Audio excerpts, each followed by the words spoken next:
Հարգելի գործընկերներ, այսօրվա դահլիճի տեսքը ինձ մոտ հաճելի հուշեր է արթնացնում նախորդ գումարման ազգային ժողովի, ընդ որում բացարձակ այլաբանություն չկա ասածից մեջ, իրապես հաճելի հուշեր է արթնացնում, որովհետև ես կարծում եմ առանց մեր ընդդիմադիր գործընկերների մեր քննարկումները շատ ավելի բովանդակային են անցնում, բայց ես առաջարկում եմ միասին քննարկենք ինչու այսօր մի պահ մեր դահլիճում մենք քննարկումներն անցկացնում էինք միայն քաղաքացիական պայմանագրով։ Կա երկու պատճառ, երկու խմբակցությունների դեպքում։ Նախ ուժեղ Հայաստանը ինչի ստեղ չի, որտեղ ուժեղ Հայաստանի մեր հարգելի գործընկերները նեղացան գնացին։ Սա նոր խոսք է եւի համաշխարհային քաղաքականության մեջ, որ ֆրակցիան ոչ թե բոյկոտում է ինչ-որ բան,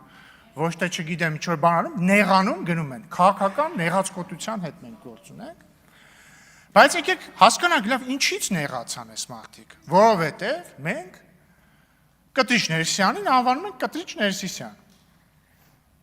Եկեք հասկանանք ինչի է տենց ընդհանրապես։ Օրինակ պարոն Կոնջյանը ճիշտ նկատեց, այն առաջի օրն էր երևի, երբ որ ես այս ամբիոնից ասում էի, դե Կտրիչ Ներսիսյանը բան չի, չէ, ասում էի, հա, դուստր ունի, զավակ ունի, պարոն Կարապետյանը իրոք տեղից ասես Գրիգոր Լուսավորիչն էլ զավակ ուներ։ Հիմա եկեք անալիզի ենթարկենք այս պնդումը ու ասողի հետևողականությունը։ Շատ լավ, Գրիգոր Լուսավորիչը իրոք ուներ զավակ։ Գրիգոր Լուսավորիչը ապրում էր 4-րդ դարում, առաջին ղեկավարն էր մեր նոր հիմնադրված եկեղեցու, եւ այն ժամանակ ըստ եկեղեցու կանոնների կարող էր բարձրաստիճան հոգևորականը ունենալ զավակ։ Նորմալ է, նորմալ չի, նորմալ էր։ Բայց ես ուզում եմ ճիշտ հասկանանք, էլի, օրինակ Գրիգոր Լուսավորիչը չի խաբել մարդկանց ասել ես զավակ չունեմ։ Ինքը օֆիցիալ զավակ է ունեցել, ինքը չի զբաղվել անառակությամբ։ Իրան եղել է թույլատրելի։ Սկսենք նրանից, որ երևի Գրիգոր Լուսավորիչը նույնիսկ մինչև իր քրիստոնյա դառնալն է երեխա ունեցել ամենայն հավանականությամբ։ Վստահ չեմ, բայց ենթադրում եմ կարող է այդպես լինի, բայց դա խնդիր չի, իր զավակն էլ է զավակ ունեցել։ Բայց իրանք չեն թաքցել, իրանք օրինական զավակ են ունեցել։ Հաջորդը Գրիգոր Լուսավորիչի զավակը դարձել է կաթողիկոս։ Հիմա ճիշտ եմ հասկանում, որ առաջարկներն է, որ Կտրիչ Ներսիսյանի դուստրը հաջորդ կաթողիկոսը դառնա։ Հաջորդը մեր կաթողիկոսները դադարել են, ոչ միայն կաթողիկոսները, բարձրաստիճան հոգևորականները, դադարել են ապրել ընտանեկան կյանքով, եթե չեմ սխալվում, Աշտիշատի ժողովից հետո, երբ որ ժողովը եկեղեցական որոշել է, ասել է ժողովուրդ ջան, էլ չի կարելի։ Հիմա եթե ուզում ենք մենք այս մեր իրականությունը, այս չգիտեմ, կավկայական իրականությունից վերադարձնենք նորմալ հում, ուրեմն թող ուժեղ Հայաստանը գաս ինչ է առաջարկում, տարբերակ 1, օրինակ մի քանի տարբերակ կարող եմ առաջարկել։ Թող խոսենք Կտրիչ Ներսիսյանի հետ, նախ թող ամոթ է։ Հայրը պետքա ճանաչի իր զավակներին։ Էլ ինչ հայր, որ իր զավակին չի ճանաչում։ Թող ելնի ասի այո դուստր ունեմ։ Երկրորդը, եթե ուժեղ Հայաստանը համարում է, որ մեզ պետքա ժառանգական կաթողիկոսարան, թող հայտարարի դրա մասին, եւ կքննարկենք, կարող են նաեւ շատ լիբերալ ուղղությամբ գնալ առաջարկել, որ կին կաթողիկոս ունենանք, իդեմ Կտրիչ Ներսիսյանի դստեր։ Եթե այս ամենը չեն հայտարարում, թող էս կրկեսը դադարացնեն։ Հաջորդը այդ դմդմփացնելու հետ կապված։ Նայեք, օրինակ ազգային ժողովի պատգամավորը կամ ազգային ժողովի նախագահը, փոխնախագահը, վարչապետը ի բնե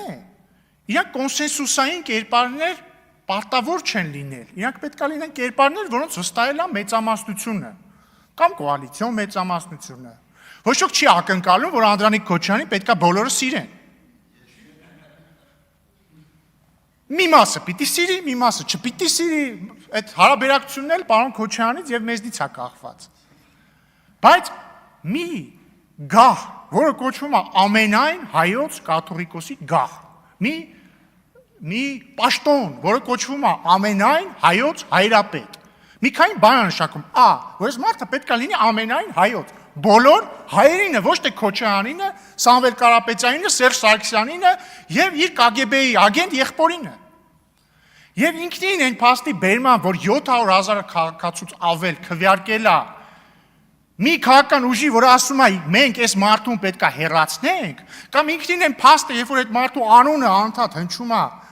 այս կամ այն կերպ անդադ դղրդոցներ են հնչում ազգային ժողովում, նշանակում ենք ամենայն հայոց չի, ինքը պարակտիչ է։ Եվ ինքը պետքա հեռանա հանուն դրա այն մնացած պատճառները մի կողմ թողենք, չեն ընդունում այդ մարդու։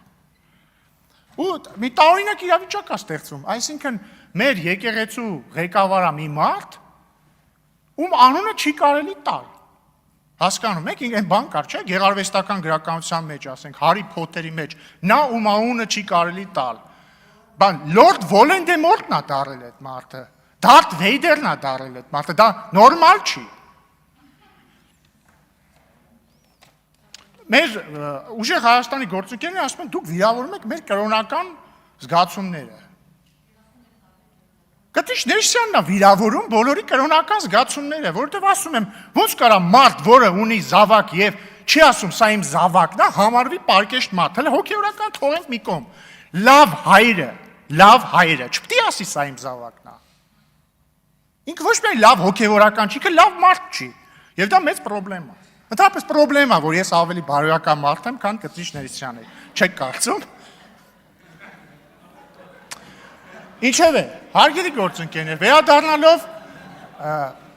Հայաստան խմբակցությանը, եկել մեր հարգելի գործընկերները ստեղից ասում են դադարեցրեք վրեժխնդրությունը։ Դուք վրեժխնդիր եք, դադարեք վրեժխնդրությունը։ Ժորժ ջան, մի հատ իսկ կարող եք բացատրել հետևյալ փաստի հետ, ոնց է հարաբերակցվում ձեր պնդումը արմեր վրեժխնդրություն։ Օրինակ, ըստ այսօրվա հակակոռուպցիոն կոմիտեի հրապարակած նյութի, ասում է Քոչյանն ու իր ընտանիքը, ըստ մեղադրանքի, էլի,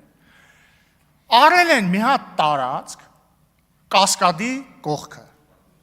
Այդ տարածքը 2 հեկտար։ Ասում է գնել են 40 միլիոն դրամով, 40 միլիոն դրամով։ Ասում է հետո այդ տարածքը, որ 40 միլիոն դրամով առել են, փոխանակել են էլի 2 հեկտար չափսով պետական տարածքի հետ, որը վաճառել են ուշադրություն 1 միլիարդ 740 միլիոն դրամով։ Այսինքն 1 միլիարդ 700 միլիոն դրամ օգուտ են ունեցել։ Խնդրում եմ ինձ բացատրեք։ Ինչ կապ ունի ստեղ վրեժխնդրությունը, ինչ կապ ունի ստեղ ազգային արժեքները, Թուրքը, չգիտեմ, Դավաճանը, ինչ ասեմ, Կտիշ Ներսիսյանը, մեր ազգային եկեղեցի, մեր արժեքները, մեր դրոշեյսի, ինչ կապ ունի այս ամեն ինչը նրա հետ, եթե ձեր առաջնորդի ընտանիքը ըստ մեղադրանքի առել է մի հատ տարածք 40 միլիոն դրամով, փոխանակել է ուրիշ տարածքի հետ, որը վաճառել է 1 միլիարդ 740 միլիոն դրամով։ Տիկին Գրիգորյան, դուք սիրում եք գալ ստեղ, ասենց էլի են ձեր կրքոտ ելույթներից ունենաք։ Ձեր ելույթներն էլ պակաս կրքոտ չեն, Տիկին Գրիգորյանի դեպ։ Եկեք բացատրեք, խնդրում եմ, օրինակ կարող եք գալ եւ մեկ հոդաբաշխ բացատրություն տալ։ Ոնց է հնարավոր, որ տարածքը առնում ես 40 միլիոն դրամով, փոխանակում ես մյուս տարածքի հետ նույն չափսի, որը պետական է, ու վուալյա 1 միլիարդ 700 միլիոն դոլար քյար ես անում։ Բացատրեք դրամ, հա, ներողություն։ Բացատրեք, այդ ոնց է հնարավոր։ Ընդհանրապես դուք չեք հոգնել այդ ազգային արժեքները ձեր առաջնորդի ենթադրյալ Գողոնի Վահանի վերածելուց։ Չեք հոգնել։ Հայրենասեր եք, ազգային արժեքները ձեզ հետաքրքիր են, հա։ Հետաքրքիր են, արդարությունը ազգային արժեք, հա։ Արդարադատությունը ազգային արժեք, հա։ Եկեք պաշտպանեք այդ արժեքը։ Այսօր եկեք, խնդրում եմ, եթե դուք բոլորդ ազնիվ եք, այն ամեկը կար, չէ, ասում էր թալ բանը, ինչ է, ապօրինի գույքը պետք է վերադարձվի։ Եկեք ասեք այդ 1 միլիարդ 700 միլիոն դրամը ո՞նց է առաջացել։ Բայց այո, սա վրեժխնդրություն է, ասելի բարեկամներ։ Արդարադատությունը ժողովրդի վրեժխնդրությունն է, ձեր նմաններից։ Եվ մենք վրեժխնդիր ենք լինելու Ռոբերտ Քոչարյանին, այլ ենթադրյալ կոռուպցիոներների, բոլորին հատ վրեժխնդիր ենք լինելու։ Որովհետև, ոնց էր ասում, երանի նրանց, որ քաղցն ու ծարավն ունեն արդարության, որովհետև նրանք պիտի հագենան։ Ու մենք հագենալու ենք մինչև վերջի կաթիլը։ Ռոբերտ Քոչարյանն էլ մուծվելու է մինչև վերջին կաթիլը այն բոլոր գումարները, որը դատախազությունը պահանջում է նրանից բռնագանձել որպես ապօրինի ձեռք բերված գույք, եթե իհարկե ապացուցի, բայց ես կարծում եմ շանսերը մեծ են, որ կապացուցի։ Շնորհակալություն։